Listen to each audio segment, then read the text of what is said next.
Like little niggas out, big niggas out. I knock all that shit, nigga. They touching that ground, nigga. When I hit them, they touching that floor. Don't ask me about Crawford, because that motherfucker ain't in my division.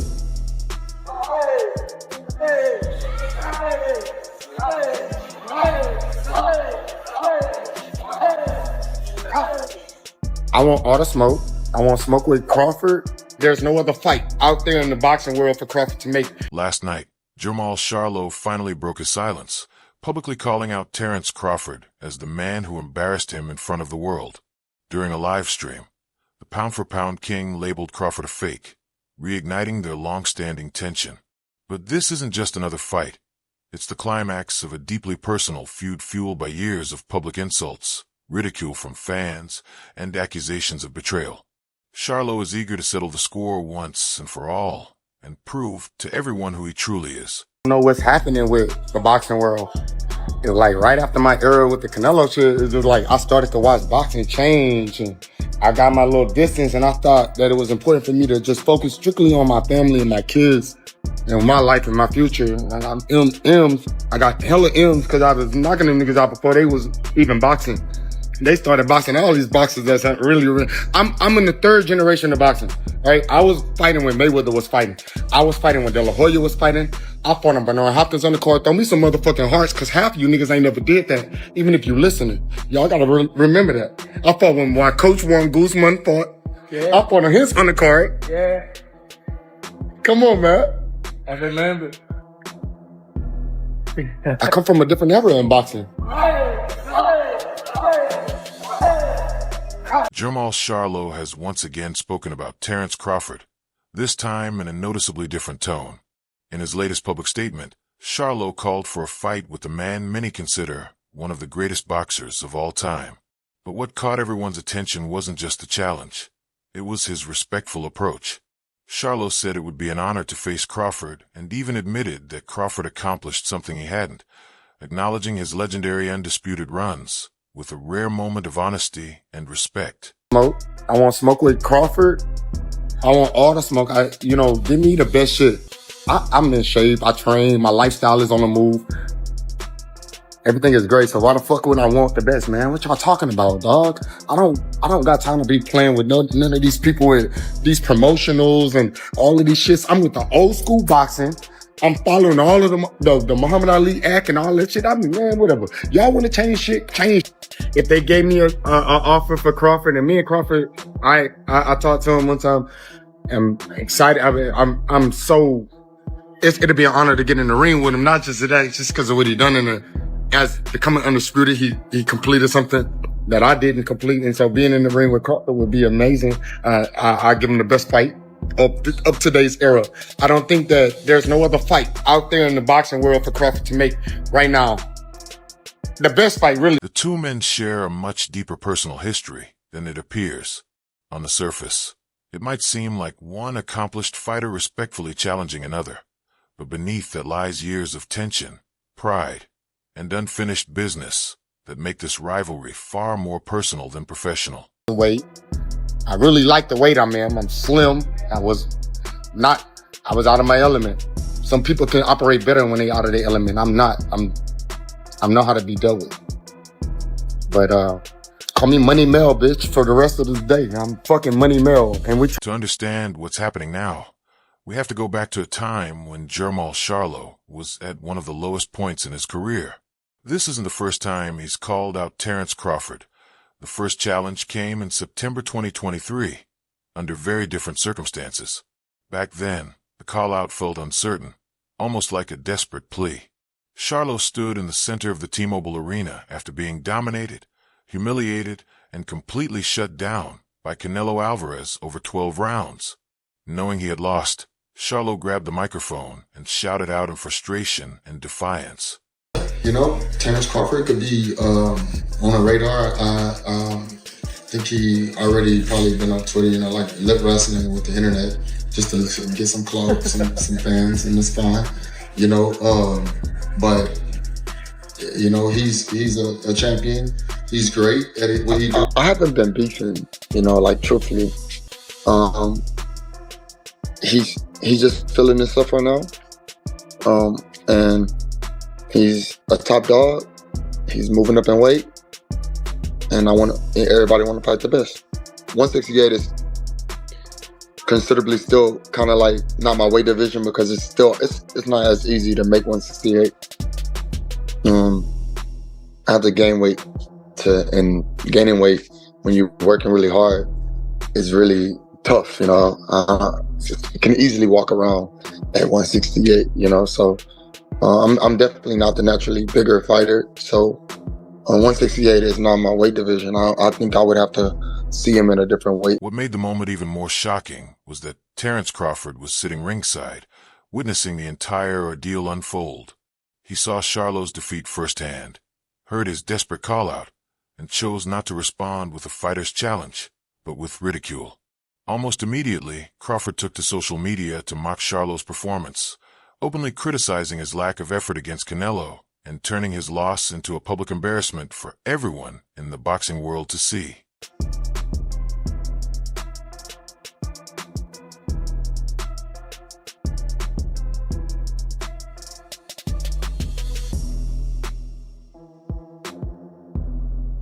Crawford's dislike for Charlo goes far beyond business. It's deeply personal. When a reporter once asked him directly, "I get the feeling you don't like Jermell," Crawford didn't hesitate. His response was cold and immediate. "I don't." He then went on to explain why, launching into a sharp critique of Charlo's character. Crawford accused him of being fake, saying his entire persona is an act designed to attract attention. According to Crawford, the loud, aggressive image Charlo projects isn't genuine. It's a carefully crafted performance meant to keep the spotlight on him. Of course, 100%. What's the thing about Jermell? Oh, I feel like you don't like Jermell. And if I don't. You got respect for Earl. So if you did Earl like that, god dang. I don't like Jermell for the simple fact that I feel he's a fake individual. I feel Earl is real. I feel he's genuine. I feel like he stand on 10 toes on everything that he say or do. I feel like Jermell is just one of those guys that do a lot for attention. I was cool with Jermell and Jermall and their older brother prior to me moving up in weight. You know, I got messages with he hit me up asking me he gonna pull up in Omaha, and we talking about cars, we talking about all different type of stuff. Once, you know, I moved up in the division, and I understand that they stablemates. He trained with Arrow Coach, and they've been knowing each other for a long time. For him to start bashing me and talking bad about me and saying I'm gonna get knocked out, and, you know, going out his way to say little slick shit about me, I was just like, man, that's some hope. So how did Jermell Charlo respond after the pound-for-pound king called him a fake? His reaction turned out to be one of the strangest deflections in recent boxing history. When asked about Crawford's comments, Charlo quickly acted as if he didn't understand what was going on. "I don't know what they're talking about," he said. "I don't pay attention to blogs or interviews." He brushed it off, claiming, "I have no problem with Terence Crawford. We get along fine. I don't know why he's against me." But that brief moment of confusion soon shifted to pride. Charlo snapped back, declaring, "I'm a superstar. I'm on a whole different island," dismissing Crawford as someone not even on his radar. In the end, he insisted he wasn't interested in fighting anyone, as if trying to distance himself entirely from the growing feud. 154. How y'all want him to fight me? I'm telling you, I'm trying to become undisputed right now. How are we talking about somebody that ain't even fought in the division? How do he just jump from there to there? Like, what connection do he got to this world? Where that tall, lanky motherfucker at? Maybe I'll be the shot caller and make the decisions on who I want to fight next. Pandora, go fight somebody else. I don't know. Crawford, go fight. Y'all fight each other. I'm busy. Motherfucker, I'm busy. When he fighting again? Shit. When the fuck is he fighting again? Like, who the fuck he fought last? Like, I don't even know nothing about the kid. Don't ask me about Crawford, because that motherfucker ain't in my division. Like, we talking about a 147 pounder that was a 140 pounder. We need to fucking I get it. He won the undisputed, right? At 147 and 140. This shit is different when they get down to 147. 147, 154, 160, 68. This shit. What is the thing with you and Terence Crawford? Why he keep calling you out? He don't even fight in your weight class. Well, I guess he has plans on moving up to fight in your weight class. But what is it? Is it personal? Is it because it seemed like it's something personal, like he trying to fight everybody in y'all camp? Right, and that's cool. I think that Terence Crawford could be on the marketing point. He could be using it that way because, you know, like... On the other hand, Crawford had already revealed what was really behind their feud, and Charlo's denial only made things worse.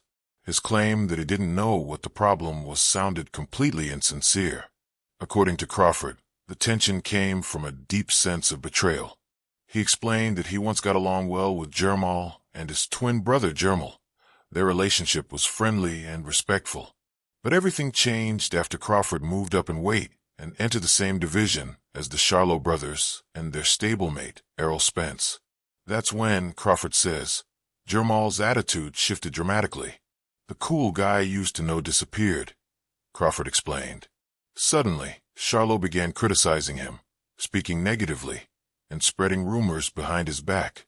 To Crawford, it was a cowardly act, a betrayal by someone who pretended to be a friend but never truly was. Yeah, man. Is that still real? He's a groupie. You know what I mean? Like, Talk your shit, bud.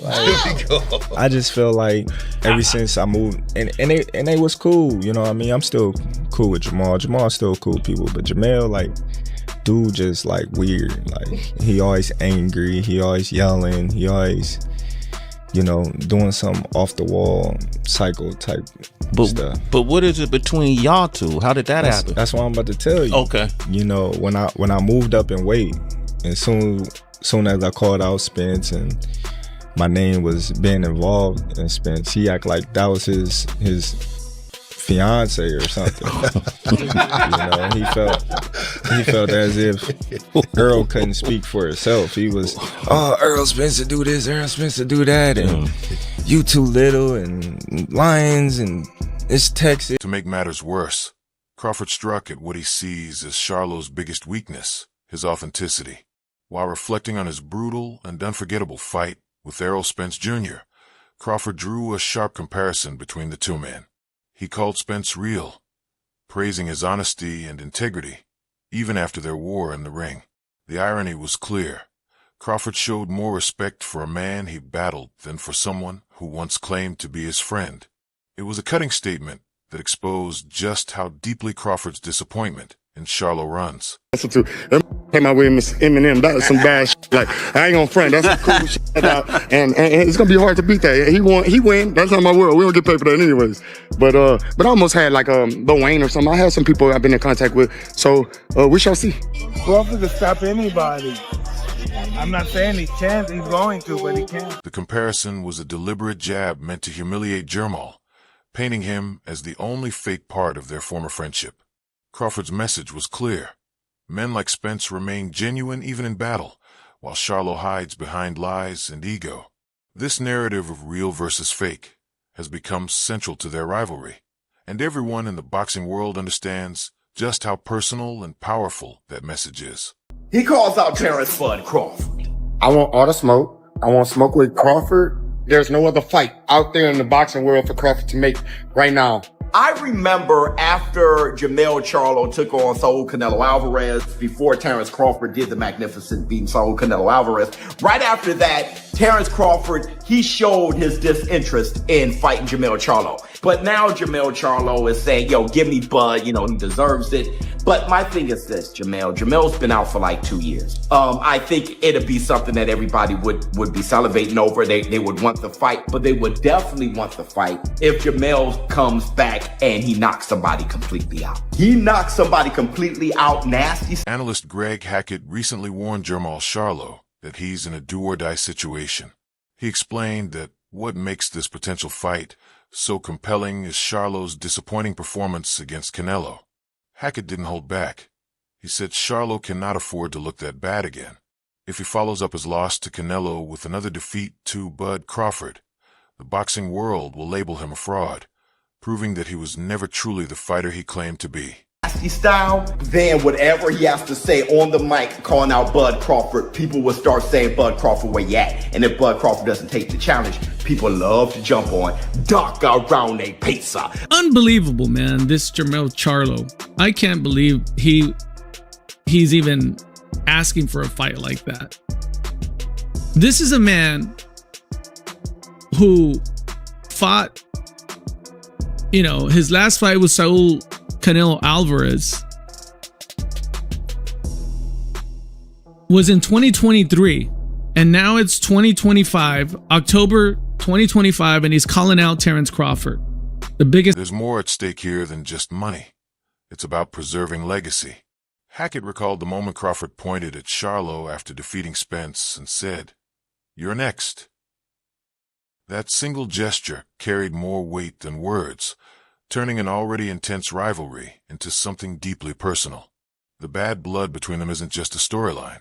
It's fuel for a showdown that now feels inevitable. Yeah, get turkey money. Turkey money, hey man, where the turkey money at?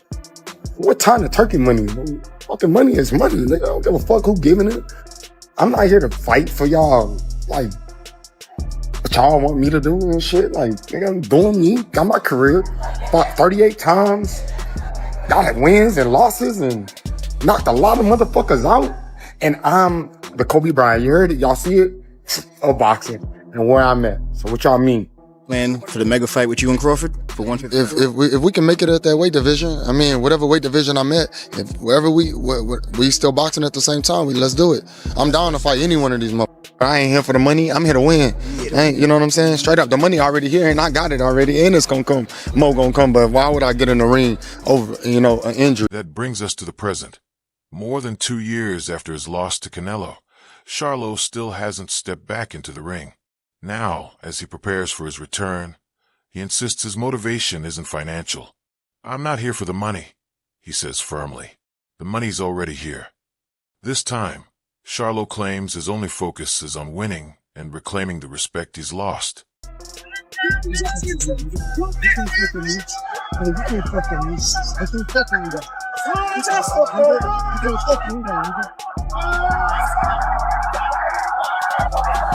You gotta say weight class? Nah, that nigga ain't in my weight class. Bro, I'm fighting Canelo next. I don't know what that nigga talking about. I'm undisputed at 154. I already did that. Some niggas can't fuck with me, nigga. Even so, Charlo's words don't seem entirely convincing for several reasons. First, Terence Crawford recently accomplished what Charlo couldn't. He stepped up and defeated Canelo Alvarez, the same man who exposed Charlo in the ring. That single victory elevated Crawford to an entirely new level, while Charlo remains on the outside looking in, desperate for a chance to redeem himself against a man who now holds the glory he once sought. His call-out, instead of sounding confident, comes across more like a plea for relevance. I don't even want to see, only interested in fights that make sense and make money. And the fights that make sense and make money. Virgil, great fighter. Virgil could fight. Earl, De La Hoya, them got such a stud with them, this and this and that. I see he had some injuries and came back and health issues and this and that. And Virgil, he can go a long way. He got a tough fight with Lubin. Yeah, Lubin ain't no hope. It's just that I'm a legend, legendary. For Crawford, mocking the man he calls a liar isn't enough. The real question is whether Charlo is even the best or safest choice for his next fight. Crawford has plenty of options ahead of him, while Charlo's reputation continues to take hits. Promoters like Eddie Hearn have openly cast doubt on Charlo's hunger to compete, suggesting that fighters like him no longer want real challenges. According to Hearn, they've priced themselves too high and are just hanging around, waiting for one last big paycheck. Thinks he would give Terence Bud Crawford the best fight of today's era. Listen, I'm all for confidence, but let me make this very clear. Jermell Charlo and Terence Bud Crawford would not go over really well. Sure, the build-up process would be funny. Sure, it might be entertaining, but Terence Bud Crawford will put a whooping on Jermell. This isn't just another call-out. It's the clash of two opposing ideals. On one side stands Crawford, a fighter who values honesty, discipline, and respect above everything else. On the other is Charlo, the man he's branded as a fraud. Their feud has become more than a fight. It's a battle between authenticity and ego, truth and pretense. I just don't believe he'll take it. I mean, these guys, they just price themselves out straight away. And they go, "Oh, no, it's just my worth." So it's not your worth, mate. I know the numbers, and if you want the fight, and listen, you'll be very well paid. But if you actually want the fight rather than want a paid, is Charlo's new challenge a genuine call to arms, a sign of humility and readiness for a true fight? Or is it simply the move of a fading boxer, desperate for one last big payday against a man who now holds all the power? The fact that obviously undisputed is what you want. You're obviously going to be rooting for Jermell to win his fight so that he maintains that. That's the specific guy that you would want, or is it just 154? Yeah, that would be the guy that I want, but you know, if for whatever reason he don't be victorious, you know, I want to go at the guy that beat him. You know, when you look at all the great fighters, they was getting called out by everybody from different weight classes, so it's nothing, you know. That's all for today's video. If you enjoyed it, make sure to hit the bell icon, follow, and leave a like so you don't miss any upcoming content. Don't forget to share your thoughts in the comments below. We'd love to hear what you think. Stay tuned for the next one.